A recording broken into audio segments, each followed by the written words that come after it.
Waalaikumsalam, Nah. Silahkan duduk. Ibu.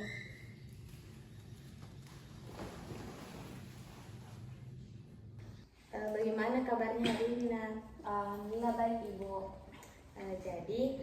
Adapun maksud Ibu ini memanggil kamu di sini karena Ibu dapat laporan dari guru mata pelajaran bahwa kamu sering tidak mengumpulkan tugas. Apakah benar begitu? Iya, Ibu. Betul. Oh, jadi hari ini itu Ibu akan melakukan wawancara untuk mengetahui lebih lanjut alasan kamu sering terlambat untuk mengumpulkan tugas. Apakah kamu bersedia untuk melakukan wawancara ini? Bersedia, Ibu. Dan jangan khawatir, di sini Ibu tidak akan membocorkan kepada siapapun tentang apa yang kita bicarakan hari ini, dan Ibu harap kamu bisa menjawab sejujur-jujurnya. Jadi adapun pertanyaan pertama Ibu yaitu apakah kamu sering menunda mengerjakan tugas? Iya, Ibu. Saya cukup sering menunda mengerjakan tugas, terutama jika tugasnya itu terasa sulit atau membutuhkan banyak waktu untuk dilakukan, Ibu, diselesaikan. Terus bagaimana perasaan kamu ketika menunda-nunda untuk mengerjakan tugas? Ketika menunda tugas, awalnya saya merasa santai dan berpikir bahwa saya masih memiliki banyak waktu untuk menyelesaikannya, Ibu. Jadi kapan biasanya kamu mulai menunda-nunda untuk mengerjakan tugas? Apakah sejak awal penugasan atau hanya saat mendekati tenggat waktu saja?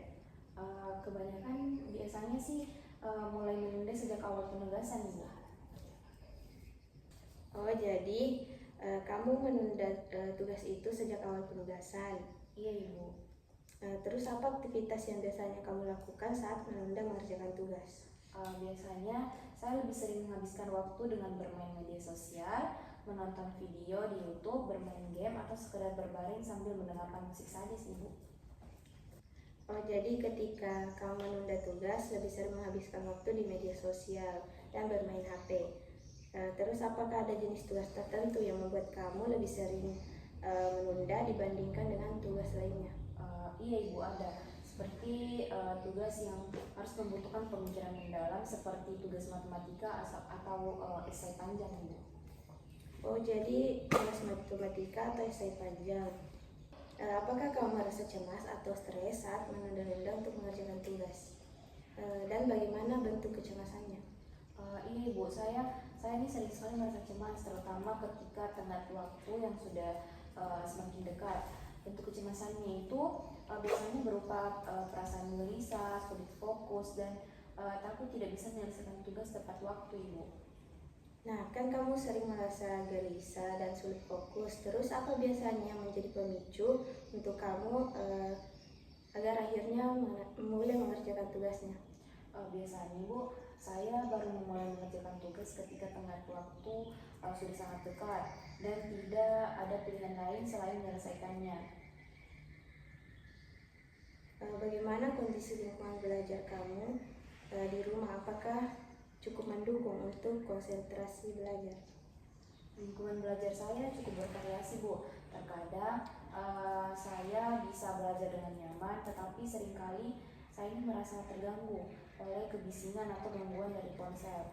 Saya juga sering merasa lebih nyaman belajar di tempat yang lebih tenang, seperti di perpustakaan, dibandingkan di rumah atau di asrama. Apakah kamu memiliki jadwal belajar tertentu? Dan jika iya, seberapa sering kamu mematuhi jadwal belajar kamu itu? Saya pernah mencoba membuat jadwal belajar, Ibu, tetapi saya sering kesulitan untuk benar-benar mengikutinya. Nah, kan kamu sulit mengikuti jadwal belajar kamu. Pernahkah kamu mencoba strategi tertentu untuk mengatasi kebiasaan menunda-nunda ini? Apakah ada yang berhasil atau tidak berhasil? Ini, Bu, saya pernah mencoba beberapa strategi seperti membuat daftar tugas dan menetapkan waktu khusus untuk belajar. Strategi yang berhasil bagi saya adalah membagi tugas menjadi bagian-bagian kecil sehingga terasa lebih mudah untuk diselesaikan. Oh, ternyata ada yang berhasil. Terus bagaimana dukungan dari orang tua, guru, dan teman sebaya terhadap proses belajar kamu? Untuk orang tua saya itu Bu, saya selalu mendukung saya untuk belajar lebih disiplin, tetapi terkadang mereka juga tidak bisa selalu mengasihi saya Ibu. Kalau boleh Ibu tahu, apakah ada masalah personal atau masalah keluarga yang mungkin memengaruhi proses belajar kamu? Terkadang ada masalah pribadi yang membuat saya kurang termotivasi untuk belajar, seperti tekanan dari keluarga atau kelelahan karena aktivitas di luar akademik Ibu. Kalau menurut kamu, seberapa penting sih hasil akademik kamu bagi diri kamu sendiri? Hasil akademik itu sangat penting Ibu bagi saya, tetapi saya juga sadar bahwa nilai bukan satu-satunya ukuran untuk keberhasilan Ibu. Nah betul, sekarang Ibu mau tanya bagaimana cara kamu mengelola waktu antara kegiatan akademik dan kegiatan non-akademik kamu? Saya masih mencoba mencari cara terbaik untuk menyeimbangkan keduanya sih Bu. Dan apakah kamu pernah merasa memiliki terlalu banyak tugas dan tanggung jawab di luar proses akademik kamu? Terkadang ini Bu, ada saat-saat dimana ini saya merasa tugas sekolah itu sangat banyak dan sulit untuk mengatur waktu Ibu.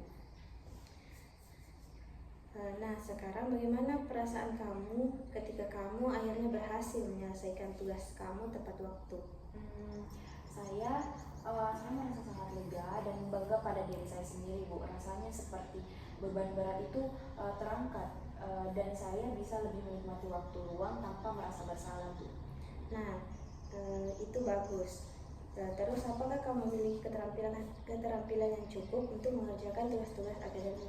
Terkadang saya merasa kurang percaya diri, terutama untuk tugas yang sulit. Namun jika saya memiliki cukup waktu dan bimbingan, saya bisa menyelesaikan dengan lebih baik Ibu.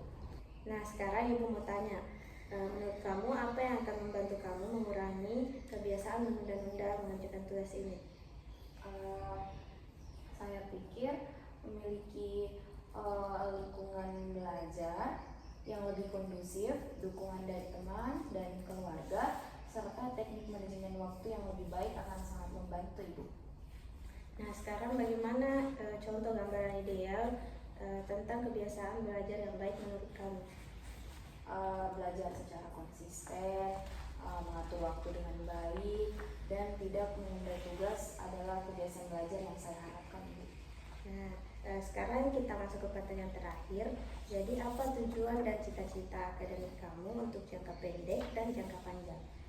Dalam jangka pendek, saya ingin meningkatkan nilai dan disiplin belajar. Nah, kalau dalam jangka panjang, saya ingin melanjutkan pendidikan ke jenjang yang lebih tinggi dan mendapatkan karir yang sesuai dengan minat dan bakat saya Ibu. Oke, sesi wawancara ini telah selesai dan Ibu mengucapkan banyak terima kasih kepada kamu atas partisipasinya. Dan Ibu akan memanggil kamu kembali untuk memberitahukan terkait permasalahan atau kebutuhan yang kamu alami dan yang kamu butuhkan nantinya.